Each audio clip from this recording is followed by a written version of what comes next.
Welcome to our Heart Health lecture series presented by the Center for the Prevention of Cardiovascular Disease at NYU Langone Health. Next slide. As I said, I'm Dr. Dennis Goodman. I'm clinical professor in the Department of Medicine. I'm director of integrative medicine, and I am in the Leon H. Charney Division of Cardiology for the Center of Prevention of Cardiovascular Disease at the NYU Grossman School of Medicine, NYU Langone Health. And I'm very proud of our lecture series with Anya, who does an amazing job with me. And we have a fantastic speaker tonight, which I'll introduce shortly. Next slide. So we've had many topics. We've been doing this since 2015. We've held over 60 lecture series on many topics. You can see on the left-hand side, and many of you are regulars who tune in every week, every month that we do this, and you know that we've covered all these topics. Most of them are related to prevention of cardiovascular disease and staying and being healthy. Next slide.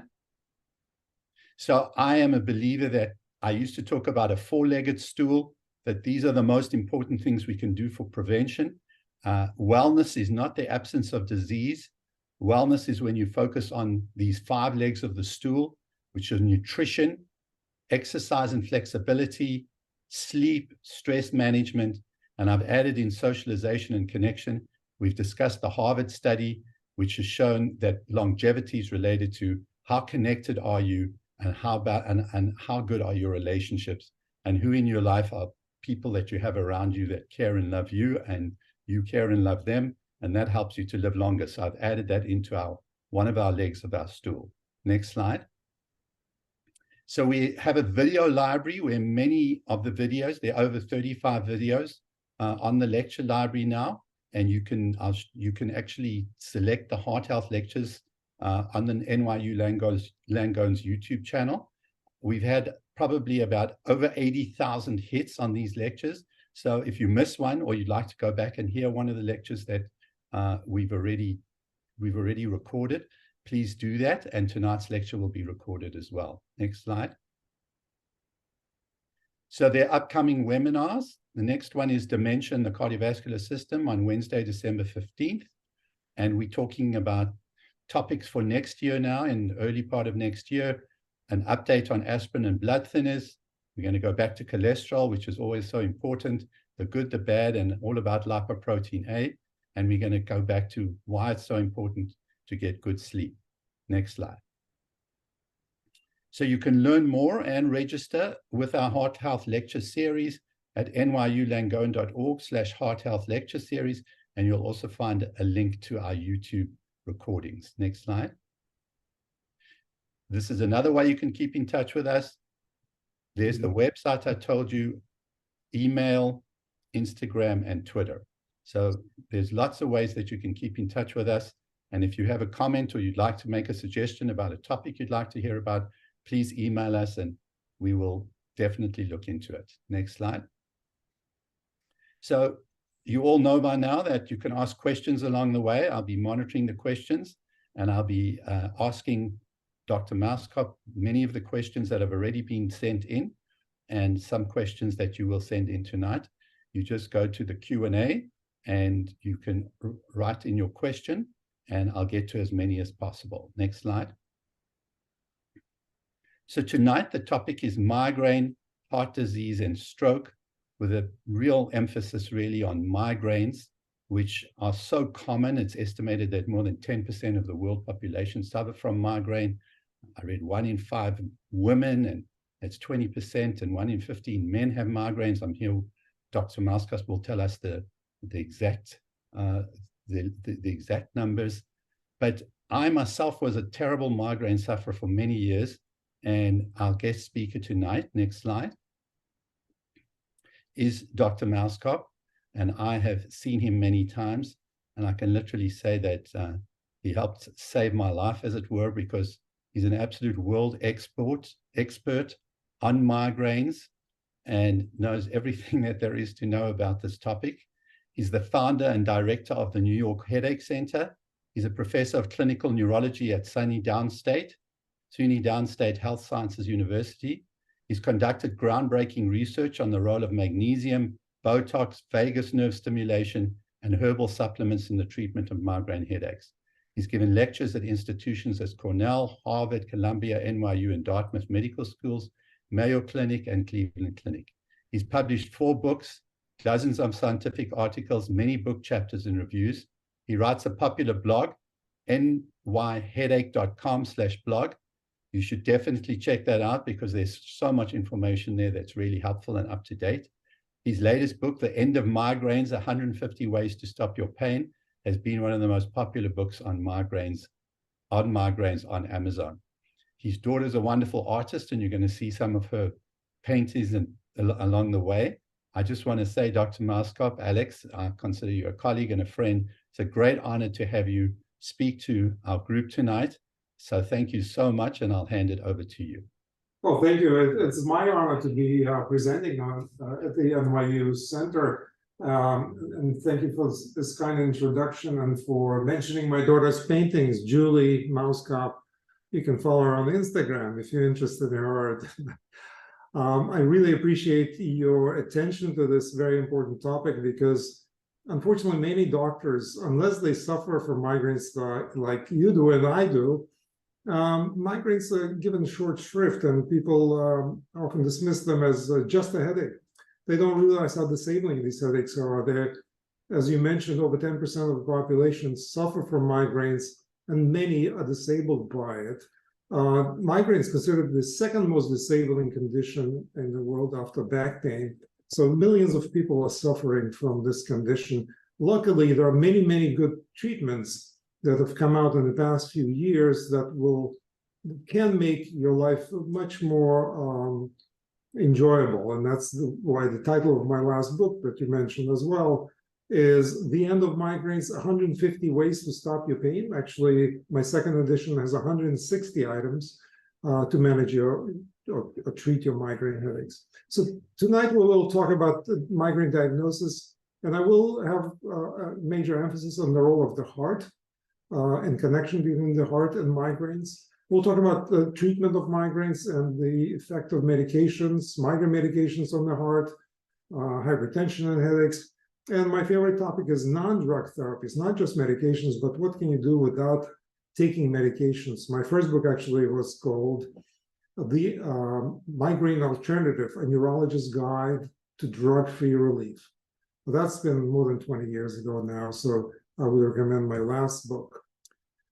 So migraine diagnosis, it's really poorly diagnosed by many physicians. This is a study that I was part of, where primary care doctors were asked to put a sign in their waiting room for patients. If you suffer from headaches, please mention to your doctor. Well, now you normally wouldn't think that you need to have a sign, but when the sign came up, 1/3 of patients in the waiting room of primary care docs had headaches. And after the primary care doctor diagnosed them, they were referred to a neurologist like myself. And it turned out that when the primary care doctor says you have tension headache or you have sinus headache, 90% of those people, in fact, had migraines. So migraine is very underdiagnosed and misunderstood. So what is a migraine? Migraine is not just a bad headache. This is a simplified questionnaire that allows the doctor to make the diagnosis very quickly, because primary care docs, to be fair, are very busy. Headache is not considered a life-threatening condition, so they'll manage diabetes and high blood pressure and other things. Headache comes last. But if they have time, we urge them to ask 3 questions. Has the headache limited your activities for a day or more in the last 3 months? Are you nauseated or sick to your stomach when you have a headache? And does light bother you when you have a headache? If you have 2 out of these 3 features, you definitely have migraines.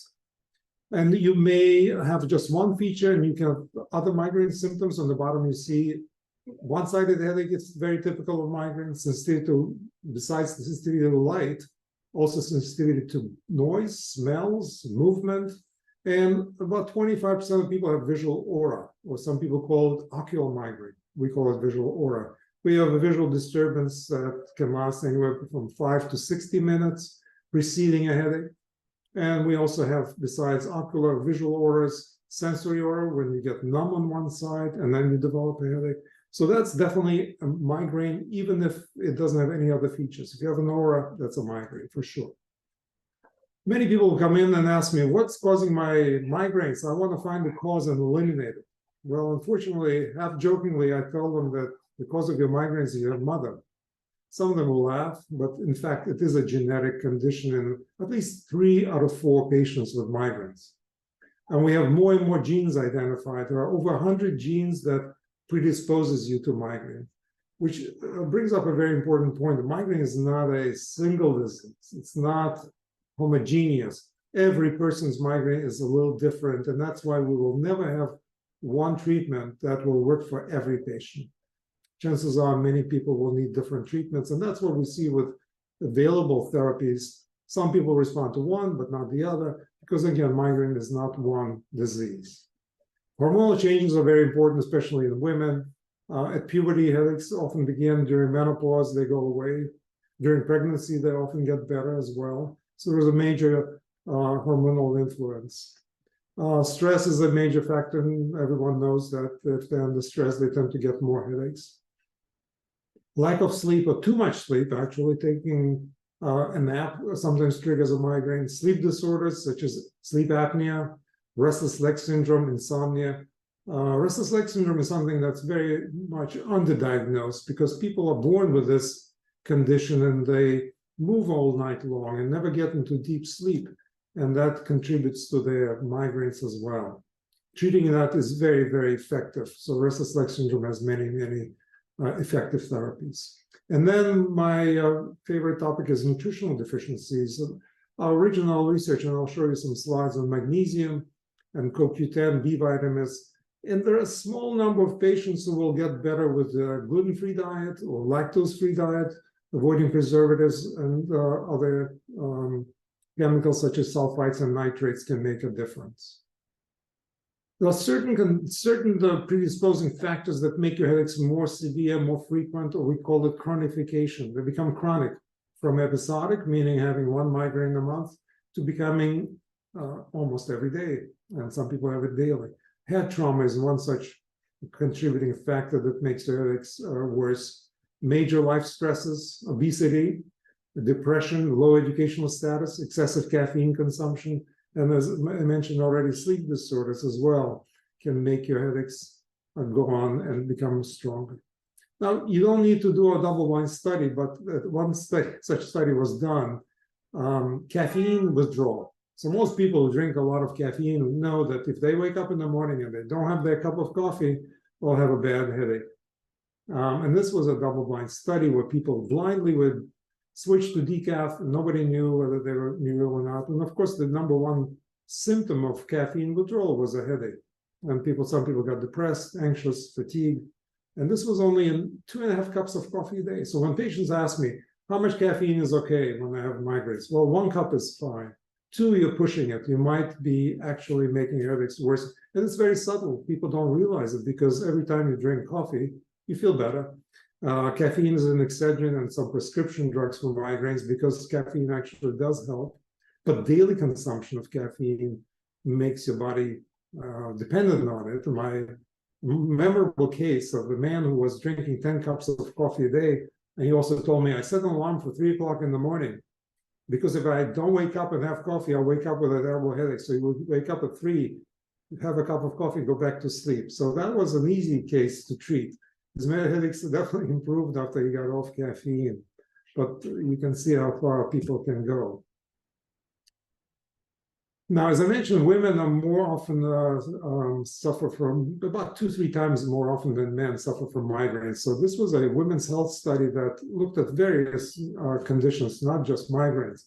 So 40,000 healthcare professionals over 45 without cardiovascular disease, and they were followed for 10 years. 18% had migraines. Again, in men, it's 6%. And 40% with migraine in the past year had aura. So women with migraine without aura did not differ from women without migraine in cardiovascular risk. So if you don't have an aura, your risk is not as high as if you have aura. If you do have an aura, and it doesn't have to be every time you have a migraine. If you have occasional aura and other migraines are without the visual disturbance or sensory disturbance, The risk of major cardiovascular disease is twice as high. Ischemic stroke is almost twice as high. Heart attacks are twice as high. Coronary revascularization, that is procedure to bring blood back to the heart, angina, and the death is twice as high, the risk of death. Now, these are things that shouldn't scare you necessarily, because usually there are additional risk factors, we call them, that you can modify. Cholesterol control, blood pressure control, exercise. So it doesn't mean that your risk is not modifiable and you're condemned to have this high risk of having these conditions. So there is some flexibility, some ability to change those risks. And this is a male physician study. Again, I mentioned 7%. In some studies, it's 6% of men suffer from migraines. And there was no difference between aura and without aura. Actually, they didn't collect the data. But men with migraine had a 24% increased risk for cardiovascular disease events and 42% increased risk of heart attacks, MIs, myocardial infarction. So in men, that holds true as well. And that study, in the first 5 years of the study, again, the risk of major cardiovascular disease is not as high as in women, 1.2. And as you see, the numbers slightly higher for heart attack and ischemic stroke, but not as much as in women. Now, cardiovascular risk factors in migraine. Smoking was more prevalent in people who have migraines, 1.4 times. Not drinking alcohol, 0.58, means they tended to drink more. Then there was elevated cholesterol, was higher chance. So these things are modifiable, as I mentioned. You can lower your cholesterol, you control your blood pressure, and in women, oral contraceptives is something that's also contributed to the risk of heart attacks and strokes. But that data of oral contraceptives, for women who do use them, you should not be very scared, even if you have an aura. Many of these studies with oral contraceptives were done a long time ago when the amount of estrogen in this contraceptive was higher than we have now. And it does make a difference how often you have the auras. If the auras are frequent, the risk might be higher than if you have an aura once a year. And also depends if you have other risk factors. So I personally have seen a couple of women who had strokes from combination of three factors. Young women, they were having migraine with aura, they were smokers, and they were taking oral contraceptives. So that triple combination is dangerous. If someone really wants to take oral contraceptives, stop smoking, don't smoke. Now, interestingly, elevated risk occurs in women who are less than 35, younger women, not older women. And relative risk compared to women without migraine. So migraine definitely increases the risk. The numbers vary from study to study. This is only one of the studies showing that the absolute risk is 19 out of 100,000. So it's still low. It's about like 2 in 1,000. So compared to 6 in 100,000 women who have no migraines, no other medical conditions. Yes, it's tripling the effect, tripling the risk, but it's still relatively small. And you should, just one more word about contraceptives. If you're not taking contraceptives to avoid this risk and you get pregnant, that also raises many, many health issues and many risks involved with abortions and pregnancy and so on. So Physician Health Study reported doubling of the lifetime risk for stroke in men, lifetime, that is, if you look for the whole life period. And National Health and Nutrition Evaluation Survey reported that risk of stroke doubled in migraineurs, both women and men. And the risk of stroke associated with migraine declined with increasing age. That, as I mentioned, that under 35, your risk is higher than as you get older, which is surprising because generally stroke is more common in older people, partially because their arteries tend to get clogged up with age. So in the older people, there's no difference in the incidence of strokes, whether you have migraine or not. This is a very important point here. Homocysteine is an amino acid that you can actually measure in a routine blood test. And high homocysteine levels of this amino acid are damaging to the blood vessels, the endothelium, the lining of the blood vessel.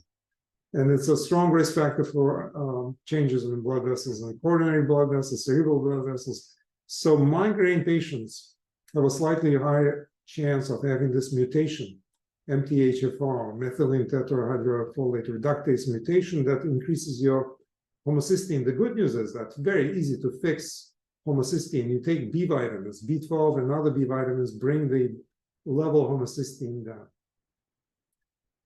Another common association between migraines and blood vessels is that people with migraines are twice as likely to have a dissection of the artery. Dissection means that the wall of the artery lengthwise splits, and that can cause occlusion of that blood vessel and can cause a stroke because the blood vessel closed and there's no blood flowing to the brain. So dissection of the cervical artery, that is neck artery, is high in people who have migraines. And sometimes they come into, we had one patient who came in with a dissection, and all they complain of often is just neck pain. And neck pain often is a part of migraine. So you have to be, the doctors and the audience have to be aware that if you suddenly have neck pain that you never had before, it could be something else rather than just part of your migraine, because migraine, again, often is associated with neck pain. But this is sudden onset. One patient that I saw was shaking her head to get water out of her hair after showering, and she developed this acute dissection of the artery with the severe headache and neck pain. Another condition that connects migraines and the heart is patent foramen of Valley. Patent means it's open. And normally you're born with this hole between the right atrium and the left atrium. Everyone's born with that opening because until you start breathing, that the blood has to go back and forth. And then as you're born, that opening closes. But about 5% of people, it never closes. And they have this patent foramen of Valley. And there was a lot of research on the role of this PFO for short in the migraine. So there have been many studies. This study in England tried to close that opening to see if migraines get better, because some people reported that you close the PFO, migraines go away. Well, this study did not show that there was any effect on migraines if you close the PFO. PFO closure is not an open heart surgery, it's not through the groin, but nevertheless, it's still an invasive procedure, and they put a little umbrella there to close the opening, so it's not totally benign. So the reason we don't think that the initial observation that closing PFO helps migraines was not correct, because with age, migraines tend to get better. Placebo response is great. You do something to a person with migraines, the migraines often get better. And another very important thing that there was a doctor, Robert Sommer at Columbia, who's closed thousands of PFOs, and his theory is, and I think he has good support for that, is that people get better after PFO closure, not because the opening was closed, but because they received a blood thinner, aspirin or stronger blood thinners after closure. So that might help some migraine patients, because in some people, migraine is triggered by platelets, little particles in the blood sticking together, clotting, and causing a migraine. That's one of the possible theories. And maybe that's why taking a blood thinner may improve migraines. Irregular heartbeat and migraine. It's interesting that when they looked at people who have migraine with aura, without aura, and people without headaches over a 20-year period, 15% of people with migraine developed atrial fibrillation. That's an irregular heart rate. Your heart starts beating very fast, which can in turn cause a stroke because the blood not flowing and forms clots that can fly to your brain or other parts in the body. So risk of atrial fibrillation compared to people who have no headaches is 1.3 times higher when you have an aura, but also without aura, 1.4 times higher. So whether you have aura or not, you have a slightly higher risk of developing this irregular heartbeat called AFib, or atrial fibrillation, which can be treated with medications and procedures. And these people who have persistent atrial fibrillations are usually placed on a blood thinner as well to avoid blood clotting. Now, another overlap between migraines and heart. Migraine patients who match non-migraine controls identified from general practice research database in the United Kingdom, very large database. So they searched for association between TIA, MIs, myocardial infarction, and other diseases. And they found that if you take a migraine medicine called triptan, like sumatriptan, imitrex, rizatriptan, theoretically, people were worried that they might cause constriction of the arteries because triptans have a slight propensity to close the blood vessels, very, very slight. So they found no association between the triptan prescription, strokes, heart attacks, or anything else. Triptan overuse, meaning people who take sumatriptan or rizatriptan or another drug very often or every day, there's no risk of ischemia. Ischemia means loss of blood flow, like a heart attack or stroke. Ergotamine overuse, that's an old class of medications. We'll talk about one ergotamine that's still being used called Trudhesa nasal spray. That can increase the risk of ischemic complication because that is very strong vasectomy, much stronger. Not very strong, but stronger than the triptans. So they have a higher risk of ischemic problems. Another study, several large studies have been done, and this is analysis called meta-analysis of studies looking at all-cause mortality in people who have migraines and take sumatriptan and other triptan. And they found that not only triptan use was not associated with increased risk of stroke, TIA, or death, but with a decreased coronary artery disease risk in migraine patients. So I tell patients with a triptan, we'll talk more about triptans, I tell people that triptans are safer than any other drug over the counter. Here's the over the counter some medications like ibuprofen. People think, oh, it's over the counter, it's safe.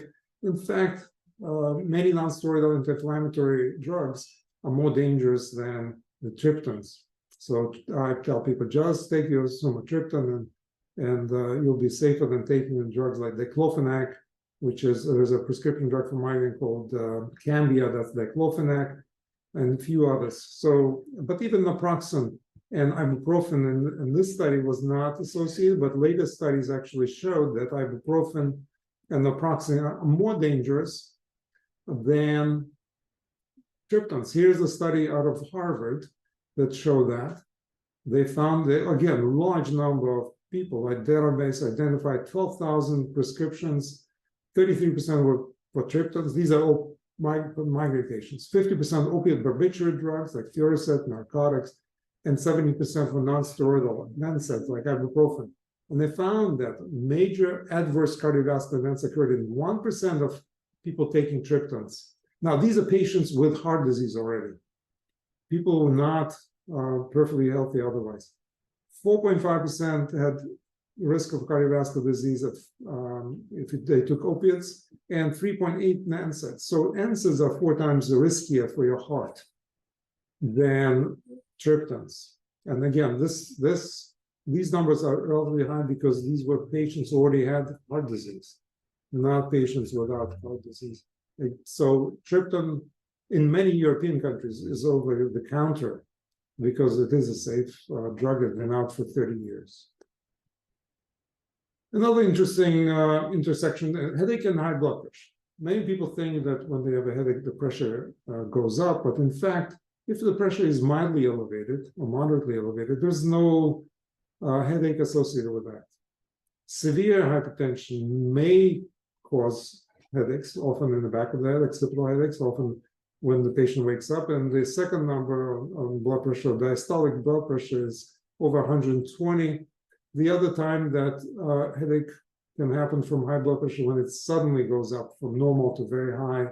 There's a rare condition called pheochromocytoma. It's a tumor that secretes a blood pressure raising medication. And then there are other reasons why people suddenly have increase in blood pressure, and that's drugs like cocaine, amphetamines, ecstasy, and hypertensive crisis, which can happen when you forget to take your blood pressure medicine or some other reason that your pressure goes up. So what about treatment? What is good for the heart is good for the brain. exercise it as a magical treatment. Someone said that if you could bottle exercise, that would be the most miraculous cure for many diseases. Unfortunately, you cannot bottle it. You have to do it every day, and it's a chore and it's a drag, and most people don't like it. I do it because I have to. Meditation is the second one, and I can tell you that just like Dr. Goodman, I used to have migraines, and at periods of time I would have them daily even. I would take sumatriptan whenever disabling. Sumatriptan always worked for me. But when I started to meditate, my headaches almost completely disappeared. And especially when I increased my meditation time from 20 minutes to 45 minutes. So that made a dramatic difference. Sleep is, we talked about sleep, the importance of sleep, and getting enough sleep, and especially regular sleep. People with migraines cannot sleep too extra time on the weekends. People say, I want to catch up on my sleep. I can't because I get a migraine.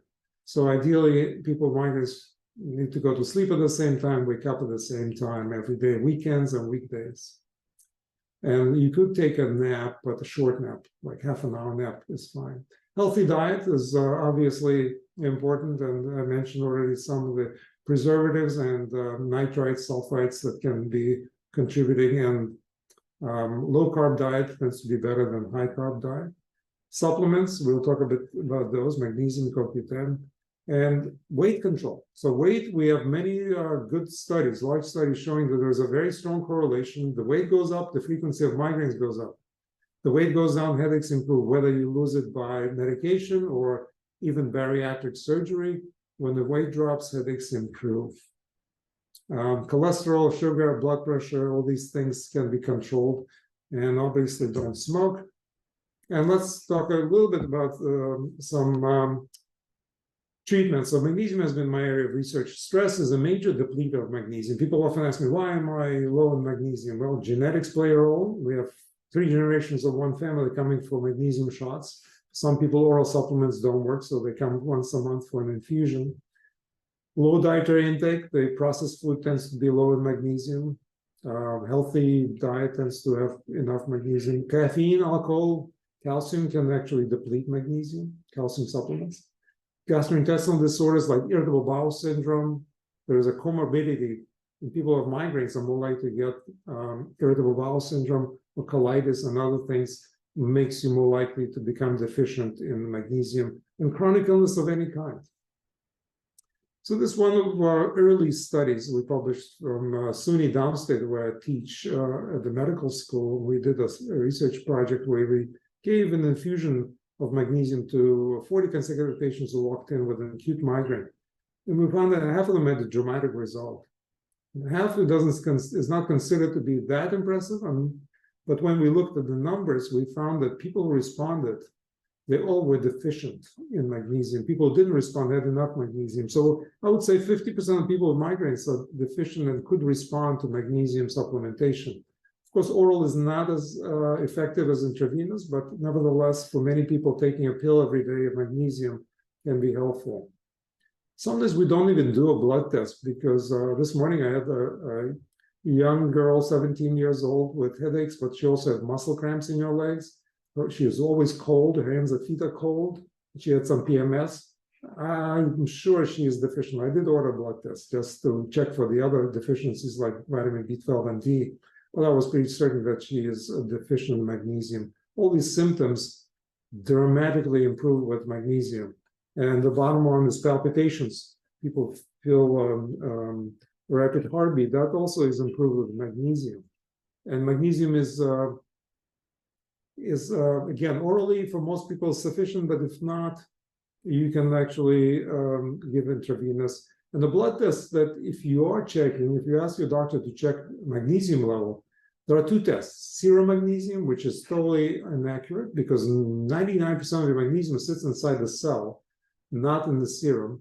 So we order what's called RBC magnesium level, red blood cell magnesium, and that tells us much better than serum level, whether you're deficient or not. But even if you're normal, but at the bottom quarter of normal range, consider yourself deficient, even if it's normal. The same applies for the other vitamins. If you have B12 level at the bottom of normal range, that's definitely not enough. Same with vitamin D. So we usually start with 400 milligrams of chelated magnesium, which is better absorbed than magnesium that you see in most stores, which is magnesium oxide, not as well absorbed. And then if one doesn't work, we try a different one. If one causes diarrhea, that's the only side effect you get from too much magnesium or certain types of magnesium. And again, some people need an infusion. And the heart, every person who has coronary artery bypass surgery or any other heart surgery, they all receive now a standard protocol, an infusion of magnesium to prevent irregular heartbeats like atrial fibrillation and others. So many cardiologists love magnesium, including Dr. Goodman, who's written a great book called Magnificent Magnesium, all about magnesium and its role in the heart. So we bonded over this love for magnesium, and unfortunately, it's not commonly tested for. Most primary care doctors will orders the standard battery of tests called Comprehensive Metabolic Panel, which has 20 tests: calcium, magnesium, calcium, sodium, and others. But magnesium is unfortunately not part of this supposedly comprehensive metabolic panel. So magnesium definitely can affect the coronary artery disease. If you have more magnesium, you're less likely to have heart problems. CoQ10 is another good supplement for migraines. Not as proven in heart conditions, but it improves muscle function. And some anecdotally, not again scientifically proven, but people who take statins like Lipitor to lower cholesterol, some days are prone to muscle spasm. They can respond to CoQ10. This was a migraine study in 1,550 adolescents mostly, and 1/3 of them were deficient. So if you are deficient, and that's also a blood test that can be checked. Again, if you're normal, it's not normal. If you're below 0.7, that's not enough. So 1/3 of people who take just CoQ10 without a blood test might actually benefit from this. And then mind-body therapy. I mentioned meditation, but there are different types of mind-body therapies. All of them, if you do them consistently, can be very effective, whether it's progressive relaxation, imagery, visualization, cognitive behavioral therapy, social support. Dr. Goodman added the 5th stool of social contact, meditation, biofeedback, all that's important. And if you need proof that exercise helps migraines, and most people don't need, it's not just good for you in general, but specifically a study out of Sweden looked at 46,000 people, and it was a very strong linear trend. The higher the exercise frequency, the lower the frequency of migraines. More proof that meditation works. I can skip that.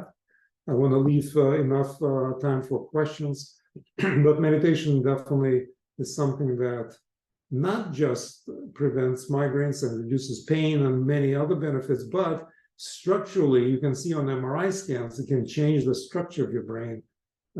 It actually increases the size of the brain. We used to think that as you get older, it's normal to have shrinkage of the brain. Some radiologists still send me a report of the MRI.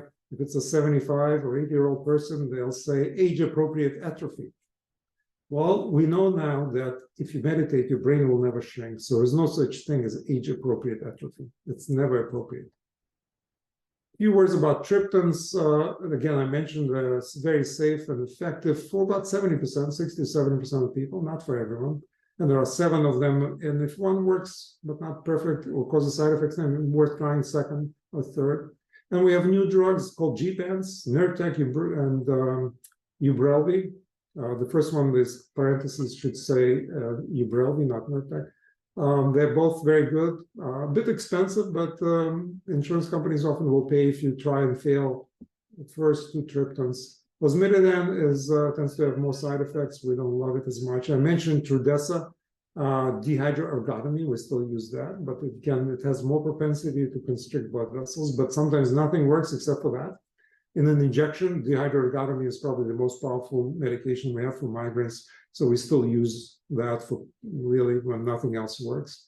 Diclofenac powder, I mentioned Cambia, celecoxib, Elixib, ketorolac, which is a nasal spray called Sprix.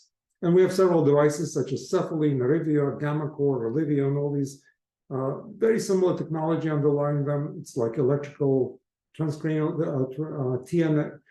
TENS, transcutaneous electrical nerve stimulation. You stick it on here, cephaly, upper arm, and nervio, can be effective and avoids the potential for side effects of drugs. So cephaly and nervio are my two most commonly prescribed devices. Preventive treatment, when headaches are very frequent, you don't want to chase them with triptans or ibuprofen. So we select patients based on preference. Patient preference plays a role because some people say, I take a triptan 5 days a week, but I don't want to try any preventive drugs because it works so well for me.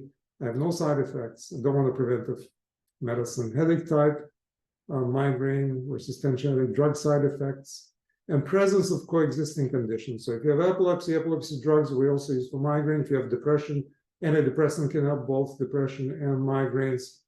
And blood pressure, if it's elevated, a blood pressure medicine can help both blood pressure and headaches as well. And of course, the best, safest probably is Botox. Botox is I've been injecting it for close to 30 years, and the FDA approved it actually for migraines. So Botox is probably the safest option. I give it even to pregnant women. But insurance companies often require that you first try 2 inexpensive drugs before they approve Botox, or before they approve the bottom line CGRP drugs, injectable drugs, which are self-injected once a month. Aimovig, Ajovy, and Galati. Vyepti is infused every 3 months. So we have many choices, many drugs. Epilepsy drugs, my least favorite because they tend to have potentially dangerous side effects, and both Depakote and Topamax contraindicate in pregnancy. And the majority of migraine sufferers are young women of childbearing age, so we always discuss contraception whenever we decide to try one of those medications. Botox, we've participated, our center in the New York Headache Center participated in one of these 2 landmark studies that led to the FDA approval. So the studies were published in 2009, and that's when the FDA approved Botox for the treatment of chronic migraines. So here's a summary of what we do. That's just a brief summary. Weight training recently has been shown to be even more effective than cardio exercise, aerobic exercise. Neck exercise, physical therapy can be effective. Sleep, very important to address, or else nothing else works. And tell patients, if you don't sleep, I cannot help you. Your brain becomes very irritable. So we have to find a way to make you sleep better. Dietary approaches, I mentioned, biofeedback meditation, magnesium, CoQ10, weight loss, Botox, drugs, and devices. So this is a general approach. Of course, we look at every person individually, and everyone has a different set of triggers and treatments and preferences. But the good news is that there are many, many options to consider. So that's my presentation. I think I left enough time for questions. Yes, Dr. Mauskop, that was outstanding, comprehensive. You know that I feel a kindred spirit to you because you're ultimately the consummate, holistic, integrative physician, not just a neurologist. And you've just demonstrated with your incredible, beautiful presentation how important it is for us to look at the whole picture and not just be talking about medications. And as you know, as you mentioned, I'm a big fan of magnesium. And over the years, I've helped so many patients by just depleting their magnesium levels, not only with palpitations and muscle cramps and headaches. And I think your point is so well taken. There's so many people that are magnesium deficient because the body doesn't make magnesium. And we find it in green leafy vegetables. A lot of people don't eat those and certain fish. But I think that it's so important that people try magnesium before they run off and take these other medications. And you may just find yourself getting real relief by avoiding some of the risk factors that you spoke about and using magnesium. So I've got a lot of questions. And you mentioned aura. I just would, if you could take, I got a lot of questions and I think we've got like 15 minutes. So maybe short answers. If you just mentioned, because you didn't say, what is an aura? And it's interesting that a lot of the studies showed that whether you have an aura or not didn't make a difference in terms of cardiovascular risk. You would have thought that if people have an aura, they're able to abort the migraine because they know that it's coming. So is that not really being shown? Yeah, so aura is a visual disturbance. It can be very pretty, colorful, sparkles, zigzags. Some people lose part of the vision. For some people, it's much more disturbing to have the visual loss because I'm driving, I have to stop. I cannot work because I lose part of my vision. It can be very unpleasant, disturbing, scary, but it's usually benign. So that's what aura is. A part of the brain starts firing the back of your brain, which processes the visual information. So it's a brain phenomenon. It's not the eyes. It usually affects both eyes, one half of each eye. So the first thing, of course, people go to an eye doctor, and the eye doctor says the eyes are fine. So that's visual aura. And in women, at least in some studies I've shown, aura signifies an increased risk of strokes and heart attacks. In men, less so, but some studies suggest both men and women as well. So the aura and again, people have aura. I often get referrals from the gynecologist because they're afraid to prescribe oral contraceptives because they will magnify the risk. And I discuss with the person, if you can avoid oral contraceptives with estrogen, just take progesterone, that would be better, or a non-hormonal IUD.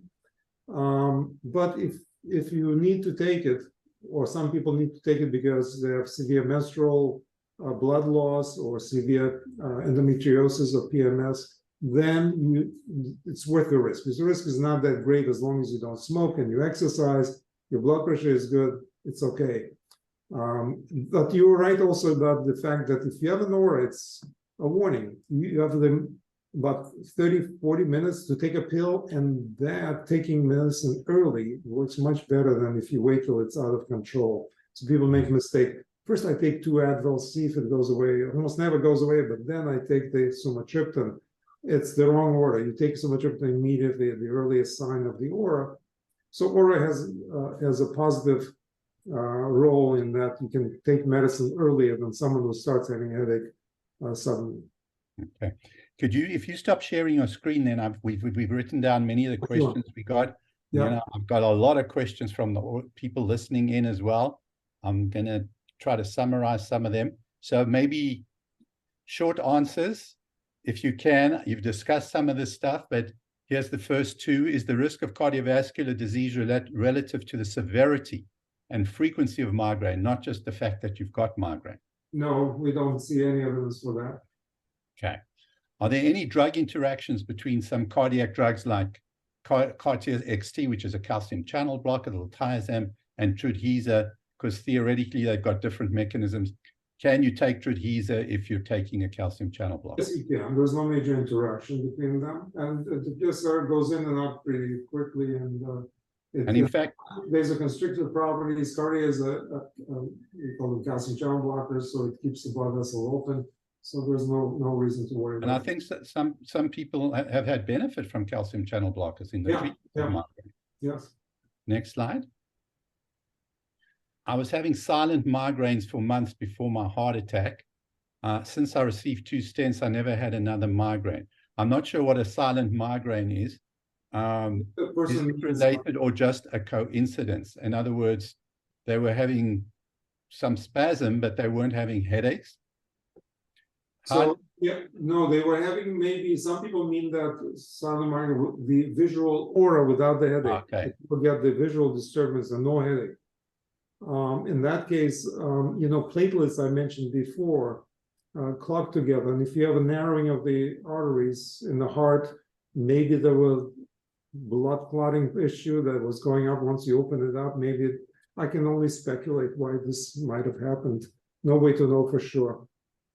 I think you mentioned aspirin, and after, that may be an important mechanism that plays. Exactly. I also think that there's inflammation in the brain with migraines, and aspirin is a really strong anti-inflammatory, and that could be another mechanism. Exactly. That person might have been even on a stronger blood thinner than aspirin, and that might have helped. Can migraines create or exacerbate low blood pressure, especially low diastolic? No, they don't create or exacerbate, but we do have many young women who have migraines and low blood pressure, and they get dizzy when they get up. And those people, of course, not good candidates for blood pressure medications to control their migraines. But, what helps low blood pressure, we call it orthostatic hypotension, which means when you get up quickly, you feel dizzy, lightheaded, or even pass out. Exercise is the best thing to do. And the second best, a Russian thing, Finnish thing, take hot shower and then cold shower at the end, or even ice plunge. That's become very, very popular. Take a sauna and an ice plunge. What it does is trains your blood vessels, makes them resilient and stronger, makes them work faster, because when you get up, you need to constrict blood vessels to pump the blood up to your brain, and if it doesn't happen fast enough, you feel faint. So exercising your blood vessels by switching from hot to cold and by exercising, that can help this condition. Okay, next slide. How common are weather-related migraines related to the weather? Very common. It's not imagination, because people often, even people who have arthritis, were suspicious. Well, is it really? Maybe it's not. It definitely affects migraines. In some patients that I have, only the weather. That's the only trigger. So it is a common trigger. In some people, exclusive trigger. But for many people, also when they travel to high altitudes, they get a headache. Same reason. When the weather changes, barometric pressure drops. Same happens when you're flying. Some people get headaches. The good news is there is a pill called Diamox, acetazolamide, that mountain climbers take to prevent swelling of the brain and the lungs. And that definitely can help people who have weather-related headaches. And there's an app called WeatherX that sends you a warning, so you don't have to constantly monitor the weather forecast. We'll send barometric pressure dropped, so then you know to take your pill to prevent the headache the next day. How common are hormonal migraines? Well, we call them, there are people who have just menstrual migraines. But there are many women who have migraines, but the one before the period and before ovulation are more severe than usual. So this is very common for women who have migraines to have the worst migraine around the cycle. Right. But they're treated the same way, and they're definitely amenable to treatment. And sometimes one treatment for severe menstrual migraines is a continuous oral contraception. We talked about the risk of heart attacks, but usually, or strokes, if you don't have aura, especially, taking an oral contraceptive continuously, suppressing your period, can help migraines. Of course, they can also make that migraines worse, but for some people, stopping the period stops hormonal migraines. There was one slide that was a little confusing about alcohol, so I got a question about that. Does alcohol increase or the risk, or can it be protective? I mean, certainly some people get headaches from alcohol, but what's the evidence for migraines and alcohol? Is it? It's funny. There's a funny. Definitely, most people will know. I take a sip of wine, even a little bit, or alcohol, I get a migraine. So there's no mystery in that. I have rare patients who tell me, I feel a headache going on after a stressful day. If I have a glass of wine, I relax and my headache goes away. That's an exception. Exactly. I never tell people to start drinking as a way to treat their migraines. Right. And a lot of people will tell you that, the sulfites in the wine give them a terrible headache. Yeah. So I think you can test yourself. There's a question about the association with migraine and epilepsy. Any? Yes, there's some overlap. And that's the reason why we use epilepsy drugs, even if you don't have epilepsy, to treat migraine headaches. But it's not a very strong connection. People have epilepsy sometimes wake up in the morning with a headache, and we know the reason for that is because they had a seizure and sleep. But that's not a common association. It's relatively uncommon.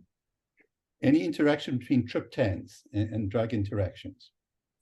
Very few. Triptans, again, are very safe and effective drugs. I cannot think. Well, there is this rare serotonin syndrome, it's called. It's when you take an antidepressant like Prozac or similar drug and a triptan, they both work on serotonin system. And serotonin syndrome is when you have too much serotonin in your body and you feel flushed and dizzy and diarrhea. It's extremely, extremely rare. Because as I mentioned, that people with migraines are 2-3 times more likely to have depression, anxiety, and other psychiatric problems. And there are millions of people who take both migraine medicines and antidepressants, and extremely rare that there is a serious interaction. They may have a little bit of serotonin syndrome, and we just stop the medicine. Okay. Next slide. Why won't my migraine stop? I've tried everything, avoiding foods. My suggestion is you go see Dr. Mauskop, and you'll find out you haven't tried everything. Or read the book, 150 Ways to Stop Your Pain. Or read the book, 150 Ways to Stop Your Migraine. But that's definitely a situation where it's worth coming and going through everything with an expert like Dr. Well, one more thing, the one other thing I should mention, when migraines don't stop, and you've tried 50 different things, maybe not 150, there is often 2 out of 3 patients with chronic pain and chronic migraines, according to one study, at least over 60%, had a history of major trauma in their life, whether it's being abused as a child or major traumatic event in life. And these people often have PTSD, so which means your nervous system stays in the fight or flight response, very ready to fire.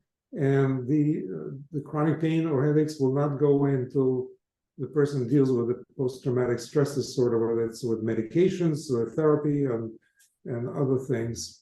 And NYU is doing a study of psychedelics for PTSD and soldiers and others and depression. Those could be very effective, but also beta blockers, blood pressure medicines we talked about can be helpful for PTSD and again, psychotherapy. Okay. These are kind of yes/no answers, just so that we can all get to a few more questions. Any connection between migraine and aneurysm formation? You mentioned dissection, but how about aneurysms? Oh, no connection. Okay.